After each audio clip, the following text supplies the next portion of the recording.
ఈరోజు ఈ వాతావరణం చూసిన తర్వాత చాలా సంతోషమవుతుంది. ఊర్లో పండగ వాతావరణం లాగా ఉంది. దాని తర్వాత మా చెల్లెలు వెన్నెల గారు మాట్లాడారు, చాలా చక్కగా మాట్లాడారు. ఈ డిఫరెన్షియేట్ మనకి ఎందుకు వచ్చింది? మా చెల్లెలు గారు బాగా చదువుకున్నారు, ఆ చదువు గురించే మాట్లాడినారు. మనకి సొసైటీకి డిఫరెంట్ చేసేది, ఎన్లైట్మెంట్ ఎంపవర్మెంట్ చేసేది ఏమన్నా ఉంది అంటే చదువే. అది క్యాస్ట్ గురించి మనం పెట్టుకున్నాం అంతే, కానీ ఈ క్యాస్ట్ ఆ క్యాస్ట్ అని ఏ క్యాస్ట్ అనేది లేదు. చదువుకున్న మించిన పెద్ద గొప్పతనం లేదు, చదువుకున్న మించిన పెద్ద ఏ క్యాస్ట్ కూడా లేదు. మనకి constitution of India Babasaheb Ambedkar ఇచ్చిన ఎక్కువ ఆయుధము. నిన్న చందున్న క్రిస్టియన్స్ మరియు ముస్లిమ్స్ ఒక సదస్సు ఏర్పాటు చేసినారు.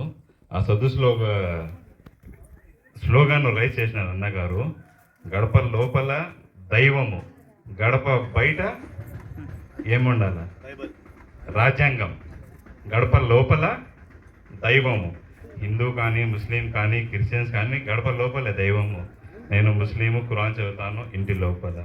క్రిస్టియన్స్ ఉన్నారు, బైబిల్ని ఆరాధిస్తారు ఇంటి లోపల. మన సోదరులు హిందువులు ఉన్నారు, రామాయణం ఉంది, భగవద్గీత ఉంది, అవంతా ఎక్కడ? గడప లోపలే. గడప బయట మేము వచ్చినామంటే ఏం తీసుకుని రావాలా? రాజ్యాంగం తీసుకుని రావాలా.